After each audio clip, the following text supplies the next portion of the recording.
Dead Season is a mysterious podcast for D&D nerds hosted by Knocked Prone. Find more ways to support our show in the episode description.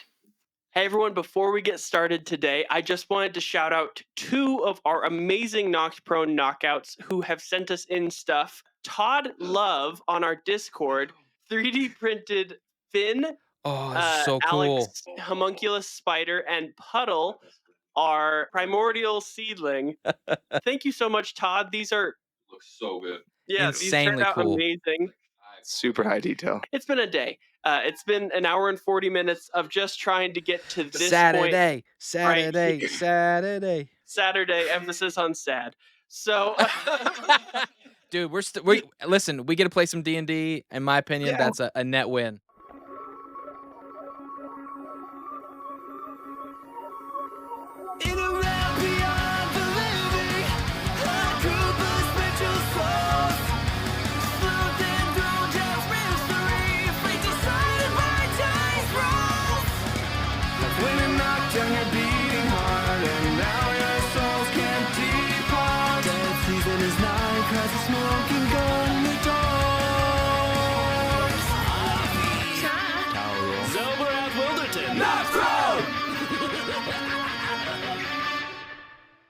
we left you guys last session. You had just finished talking to the phantom or spirit inside of the staff of Earl that turned out to be Lord Pinkerton, who told that Lady Pinkerton was never passed on after she died, as well as he told you some information about where the falsely departed might be. Now I believe you guys are headed towards Delry with the Raven amulet that you guys found, which is the key to get Delry out. Zell, you were saying something. Oh yes, Zell wanted to have a quick chat with Chap, so he hops over right before we head out and is...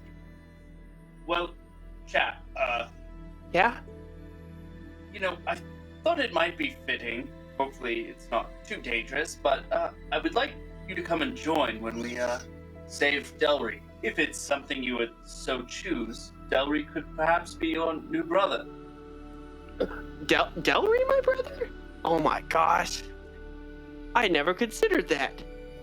So, if Delry's my brother, who's my mom? Perhaps you could think of a father. Perhaps if Delry was your new brother and I'm his father, I guess it would just be fitting if I also was yours. Oh, yeah, But maybe it's something to think of. No, I don't mean to sound ungrateful. This whole time I've been kind of like, well, I thought, like, I heard of all the people in the Bad Infinium talking about how they wanted to find their moms and stuff, but like I didn't remember my mom, so like I've just been like thinking that like finding a mom was important, but I guess, I mean, finding a dad. Well, you've got your mom right here, and I'll lift up the squirt gun. Yeah. I love that. Start marching.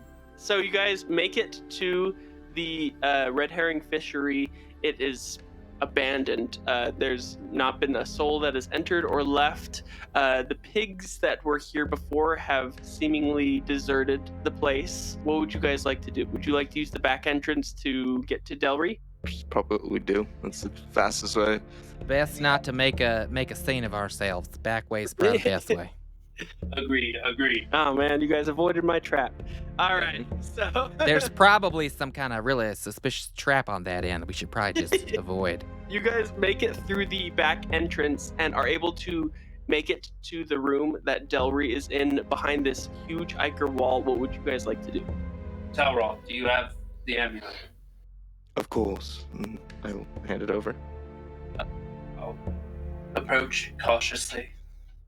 This is Xelborath actually narrating, but I'll just approach it cautiously. Go ahead and roll me an Arcana check. A 13. Yeah. With a 13, you are able to latch the key into place, and it turns as the ichor wall in front of you starts to split open, kind of like liquid almost. It looks like it's trying to hang on to itself as it opens up.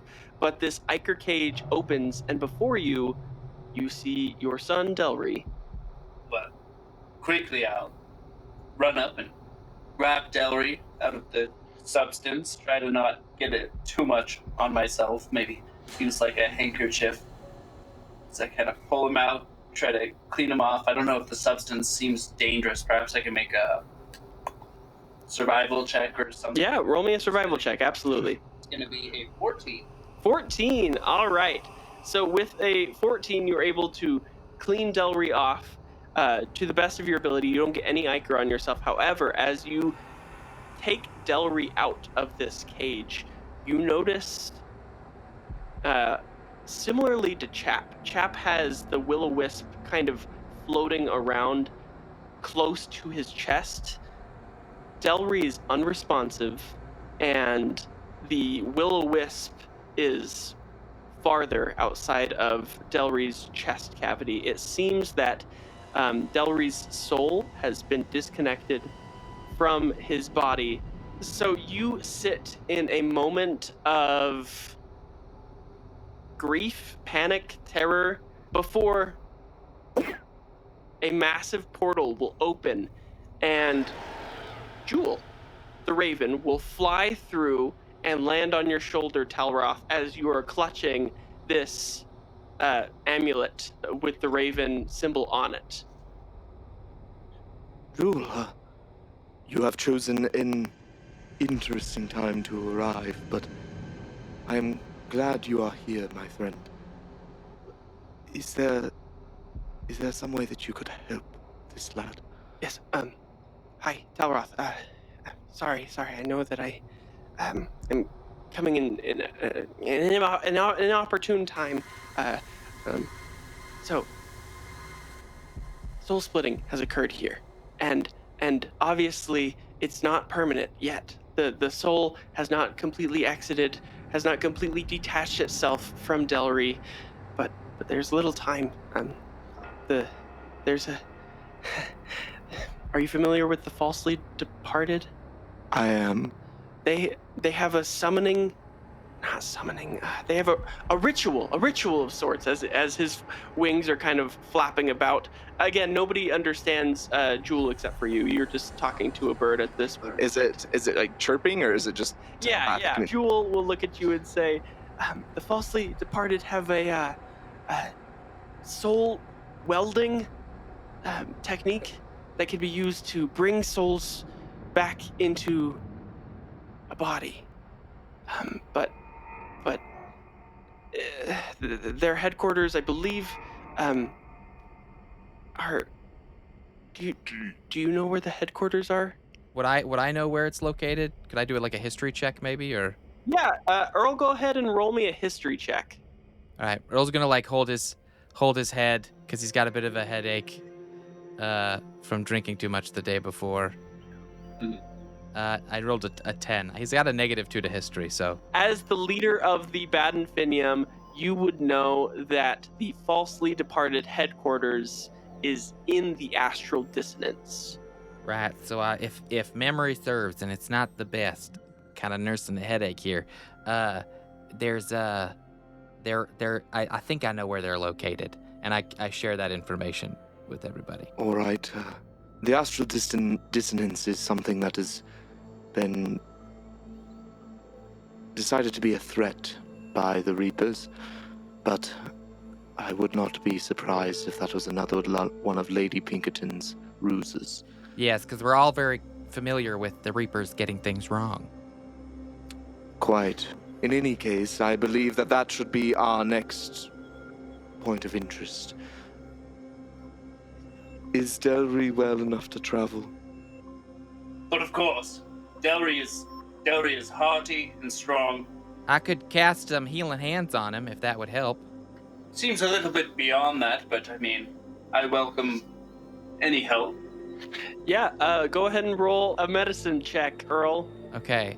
And I actually can do this now. I can spend a key point to touch a Yes. creature and restore some hit points to them. So he kind of like rubs his hands together and goes, right, so this hasn't been working lately, but let's give it a shot, I suppose. May you be healed with mercy. Life is breathed back into Delry. Dad! Dad! Dad! Chai, it worked. Your son. Oh my! You did. You Did that work? Did that actually work? That worked there? Is that did something? Delry's really healed. He wasn't even speaking before. Oh, that's great. Sorry, I was having trouble paying attention. Everybody's really loud right now. Delry, save your energy. We're taking you somewhere to heal, but you're free. You're with me. We're gonna have to save this dialogue for later, though. I'm sure y'all been talking for hours and hours. That's how I felt when I was reunited with my son. That's me. Hi, Delry. I'm Chai's son. You may not know Chai. She's my mama. I think she knows your dad. So we're kind of like buds. We're like children's buds. Oh yes, we're all going to be best of buds. And I'll support Delry as much as I can as we prepare to travel to the falsely departed. Yes. So you are able to, with the direction of Earl, you make it through Soul Meadow and are able to travel to the outskirts of Soul Meadow. And before you lies a thick cloud of fog. The astral dissonance is quite literally fog that has rolled in from the astral sea. The astral sea, as you know, is something that has the ability to take souls out of the body. And so the fog is kind of like the air version of this liquid that is an air form of the astral sea. As you guys enter into it, everyone make me a Constitution saving throw. That's A natural 20. So 22 in total. 14 for 14. Earl. 14. 14. 22. 22. What'd you say you got? 8. An 8. All right. Javi, roll me a d6. 2. The astral dissonance solidifies into a more dense fog as you approach it, Javi. Roll me a Constitution saving throw. 21. You are able to overcome whatever was going to happen to you. Nothing happens. You are able to journey into this fog for a distance, and you walk a ways. Earl, go ahead and tell me about the astral dissonance. There's a reason that they call this place the astral dissonance. It's those two words, astral, means kind of the etherealness. It's kind of this things in outer space, kind of, and then the dissonance is that's the scary part, really, because everybody loves space, but the dissonance. It really just means that it's kind of in conflict. It's a space that is not in order, if that makes sense. Anybody who likes something that's nice and neat and buttoned up, astral dissonance is not for them. Yeah, very dissonant and astral. Yes, I don't like the sound of that. Let's make this quick. You stumble through, and Earl, you stumble through with a sense of sobriety in your step as you've been able to. This astral sea air is able to kind of clear your mind of your inebriation. You make it for a long while towards the falsely departed headquarters. Everyone roll me a perception check with disadvantage. How long is this travel taking? Like, could I have a chance to chat with Chai? Yeah, no, definitely. Yeah, you definitely have a chance to chat with Chai. Whoa, that was quite the alliteration. A chance to chat with Chai. Hey, Mom, I just wanted to check in. I understand why I'm here in this kind of in-between place, and I know that it seems like your buddy Javi over there has got some issues of his own, and I can tell why your friends here kind of are here. Like, they all make sense, but why are you here? Why didn't you move on? Why aren't you in like the happy place where souls go that are good? I don't understand why you're still hanging around. I've actually been thinking about this a lot because I was told that one way you can move on is just by finding out how you died. And at this point, I think I know how I died. So I guess I'm a little bit confused on what still needs to happen for me to be able to move on. Because if there's one thing I know, it just means I have some kind of unfinished business. And I don't know, it's getting a little bit messy. Because finding you also seems like wrapping up some unfinished business. And that's been the greatest joy I've had so far in this afterlife. So I guess I'm still trying to figure that out. And hopefully the portals or whatever forces around here can help me guide myself through that, because I'm not really sure where I'm supposed to go from here or what I gotta do to move on. Well, And there's I don't really like the idea of moving on if you're just gonna be stuck here. If your plan is just to stay around here, well, I just don't know that. I mean, I'm not a great. I do lead the baddies, Mama. I'm not really. I don't know that there's anything good left for me in the afterlife. This is probably the best it's gonna get for me. But you've done so much good with your life, and you've even done so much good here in the afterlife with your good cooking. I just don't think that. I just worry, I don't want you to get hurt in this space, and lose the chance at like a good end. well, I worry about you too, getting hurt around here, especially because you're leading those baddies and everything. But you're a much better person than you give yourself credit for. I think you're very capable of going on to a very peaceful afterlife. I don't want you to feel stuck here by any means, but I don't see myself separating myself from you. That's all I know right now. It's nice of you to say that, Mama. I know that that's how you'd feel, but it's honestly, it's good to hear after getting cast out in life. I lost you once. I'm not planning on losing you again. But let's just make a plan to stick together and figure it out together. All right, I'm okay with that. If I can help you, that's maybe the best thing I can do on this side. Well, I'm glad we're on the same page, because that'll take us far. It's good. The benefits of mutual aid. Absolutely. If I can try to think of one thing that maybe I need to do before we go anywhere or do anything, it's to try to get your sister in the loop. Because as much as I don't want to leave you behind, your sister has no idea where we are or what we've been up to. And if we want to end up in the same place together one way or another, I've got to let her know something. I'm not big into ghost communication or anything, but we're going to have to figure something out. She's still alive? She, as far as I know, as far as I can tell, she's still alive. Oh, and that's so, good. Whatever decision we make, wherever we end up, whatever happens to us, I just need to make sure that she knows that too. Otherwise, I don't think there's any point in just us sticking together, Right. I think that's a good idea. I'm always I'd be happy to help my sister out. Tell me the emotions that Chai is feeling in this moment, as you were kind of feeling like that you're not willing to leave your son behind. What is internally happening with Chai right now? I think there's actually some positive things as far as just feeling direction.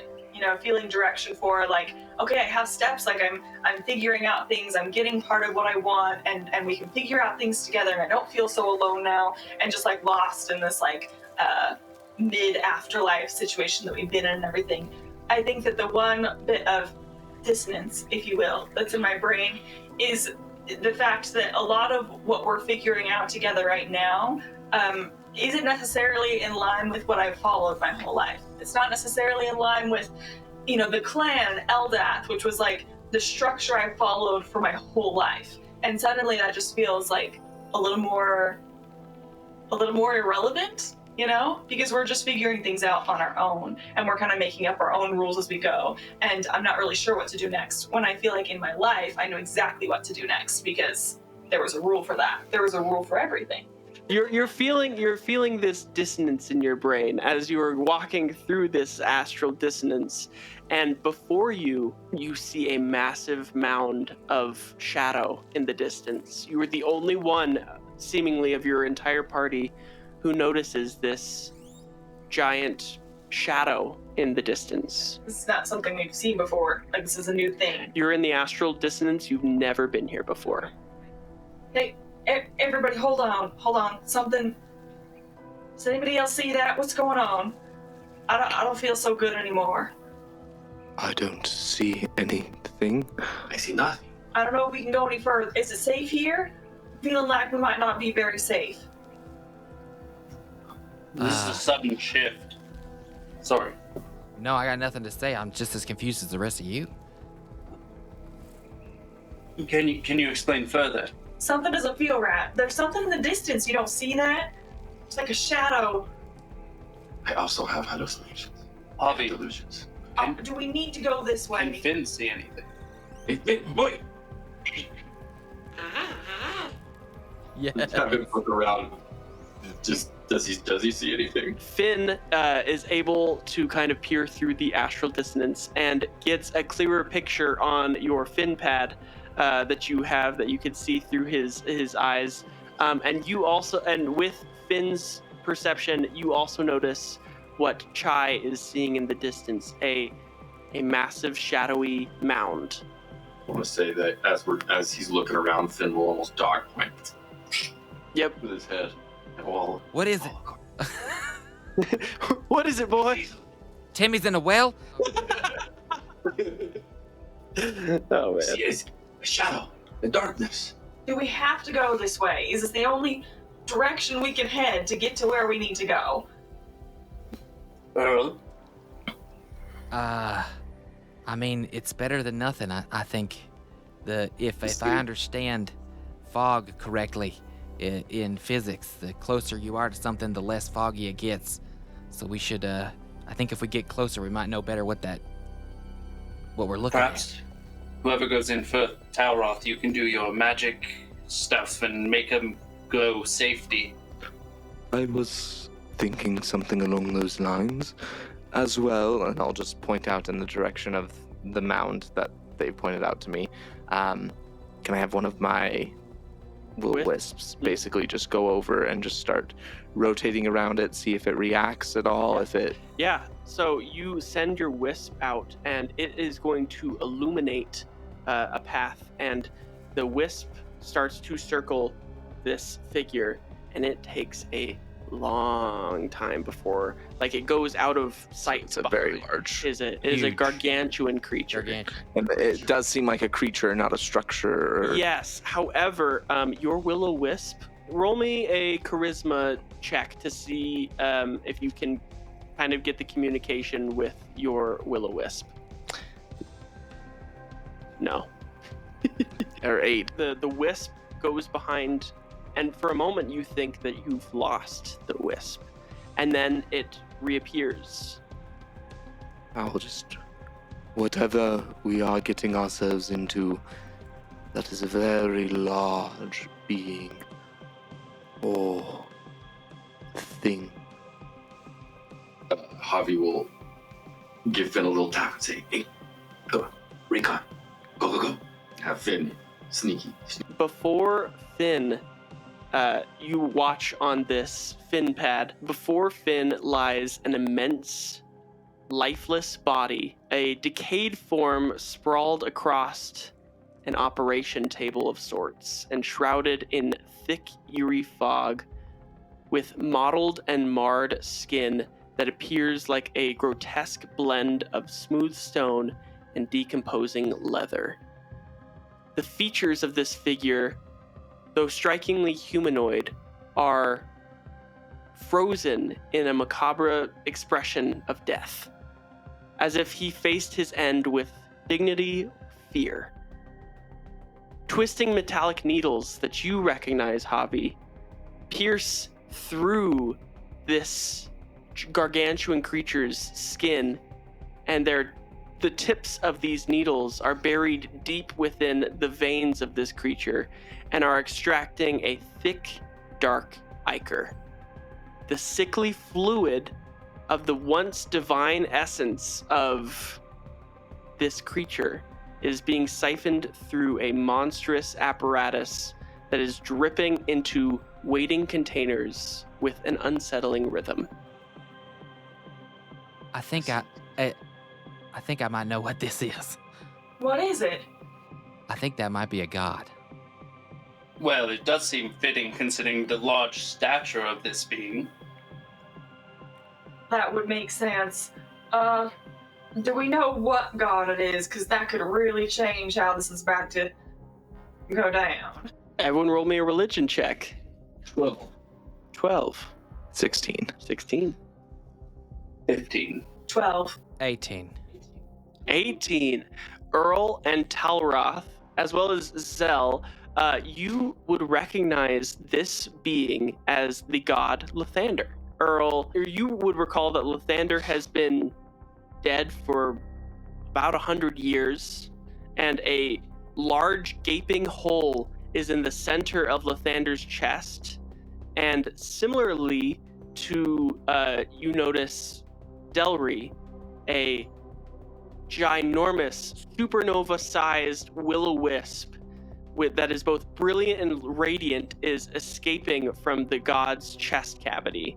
The luminous energy of this supernova is the remnants of the fading power of this god and is casting a glow that pierces through this fog.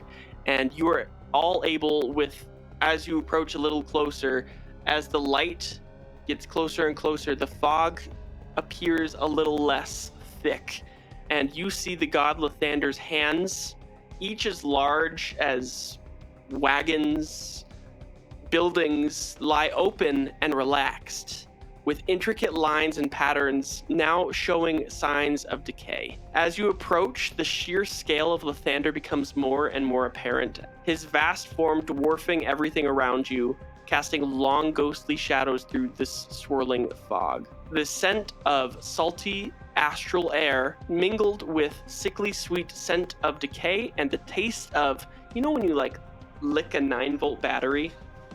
That taste. So that's what you're perceiving. And this decaying husk seems to still be producing black ichor, though its stomach does not rise and fall. You can see as you get closer and closer, much like when a creature is being soul split and looks like staticky TV, Lathander's body looks staticky. This isn't good. Is heresy. If the power of Lathander is able to be corrupted and removed from him, it can be used by a third party in whatever corrupted way they see fit. We have to stop this. This has got to be tied. I don't think this is just new. We cannot allow it to go any...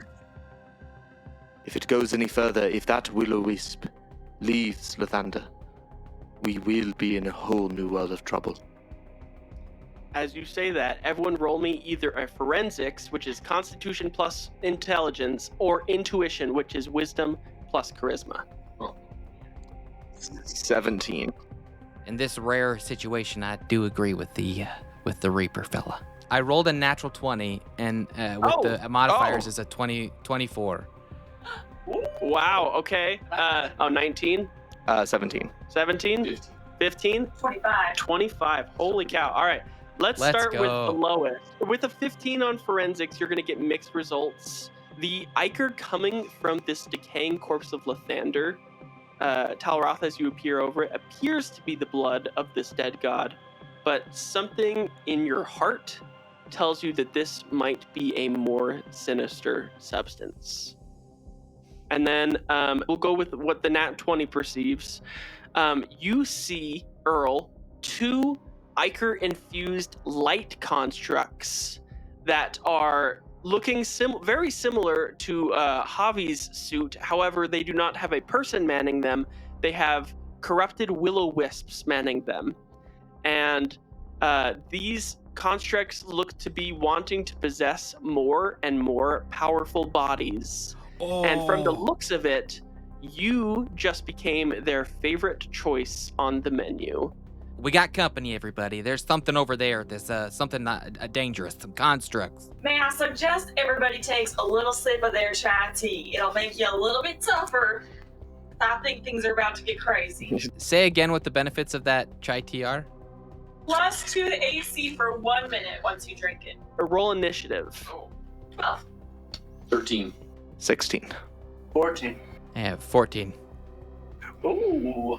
Since you guys were able to roll initiative on the same number, if you guys on your initiative turn are able to describe your actions as a unit, I will give both of you advantage on whatever you guys do for your turn.